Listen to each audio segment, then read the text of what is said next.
नमस्कार, आप देख रहे हैं खबर फर्स्ट और मैं हूं अभिलाषा।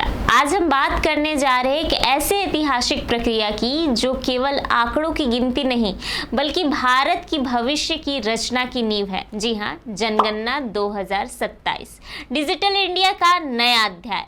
जी हां, आपको बता दें कि भारत में आगामी जनगणना 2027 में डिजिटल तकनीक के इस्तेमाल के साथ एक नया इतिहास लिखने जा रहा है। टाइम्स ऑफ इंडिया की एक रिपोर्ट के अनुसार जनगणना 2027 के अंत तक अंतिम जनसंख्या डेटा उपलब्ध हो सकता है। यह पहले की तुलना में काफी तेजी से होगा। यह पहली बार होगा जब जनगणना डेटा को पूरी तरह से डिजिटल रूप में एकत्र किया जाएगा, जिसमें मोबाइल ऐप्स का इस्तेमाल 16 भाषाओं हिंदी, अंग्रेजी और 14 क्षेत्रीय भाषाओं में किया जाएगा। जनगणना 2027 को 2 चरणों में आयोजित की जाएगी। पहला चरण 2026 में हाउस लिस्टिंग होगा, जिसमें घरों की जानकारी एकत्र की जाएगी, और दूसरा चरण फरवरी 2027 में जनसंख्या जनगणना होगा, जिसमें व्यक्तिगत विवरण दर्ज किए जाएंगे। सरकार ने आपको बता दें कि 1 मार्च 2027 को जनगणना के संदर्भ में तिथि घोषित की है। कोविड महामारी के कारण यह जनगणना जो मूल रूप से 2020 में शुरू होनी थी वह स्थगित कर दी गई थी। बहरहाल इस बार जनगणना कर्मियों को अब भारी भरकम कागजात या फॉर्म ले जाने की आवश्यकता नहीं पड़ेगी। मोबाइल ऐप्स के माध्यम से डेटा तुरंत दर्ज किया जाएगा, जिसमें पहले कोडेड प्रतिक्रियाएं और ड्रॉप डाउन मेन्यू विकल्प उपलब्ध होंगे।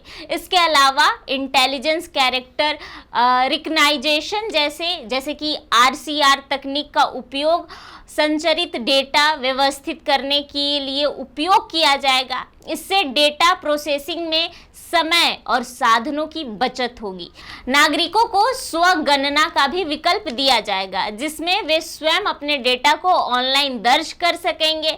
जनगणना के सुचारू संचालन, प्रबंधन और निगरानी के लिए रजिस्ट्रार जनरल ऑफ इंडिया यानी कि आरजीआई के कार्यालय ने एक जनगणना प्रबंधन और निगरानी प्रणाली पोर्टल का विकास भी किया है। यह पोर्टल डिजिटल जनगणना की प्रक्रिया को और अधिक पारदर्शिता और कुशल बनाएगा। वैसे आपको बता दें कि पिछली जनगणना 2011 में अंतिम जनसंख्या डेटा को राष्ट्रीय, राज्य, जिला और ताल्लुक स्तर पर प्रकाशित करने में लगभग 2 साल लग गए थे, लेकिन डिजिटल तकनीक और मोबाइल ऐप्स के उपयोग से इस बार डेटा प्रोसेसिंग में केवल मात्र 9 महीने लगेंगे। वैसे यह तेजी नीति निर्माण और संसाधन आवंटन में मदद करेंगे। वैसे आपको बता दें कि जनगणना 2027 में न केवल जनसंख्या डेटा देगी, बल्कि यह 2029 के आम चुनाव के लिए लोकसभा सीटों के पुनर्वितरण और निर्वाचन क्षेत्रों के परिसीमन के लिए भी आधार बनेगी। इसके अलावा 1931 के बाद पहली बार जाति आधारित डेटा भी एकत्र किया जाएगा, जो सामाजिक और आर्थिक नीतियों के लिए महत्वपूर्ण होगा। डिजिटल जनगणना 2027 भारत के लिए एक महत्वपूर्ण कदम है, जो तकनीक के उपयोग में डेटा संग्रह और प्रोसेसिंग को अधिक तेज और सटीक और कुशल बनाएगा।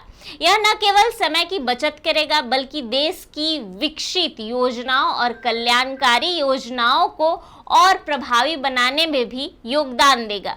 वैसे यह सिर्फ एक गिनती नहीं, यह भविष्य की दिशा तय करने वाला एक यज्ञ भी हो सकता है, जहां हर नागरिक की पहचान, हर जाति, हर वर्ग और हर गांव भी मौजूद होंगे। बहरहाल इस जानकारी पर आपके क्या राय और विचार है, कमेंट बॉक्स में जरूर बताएं।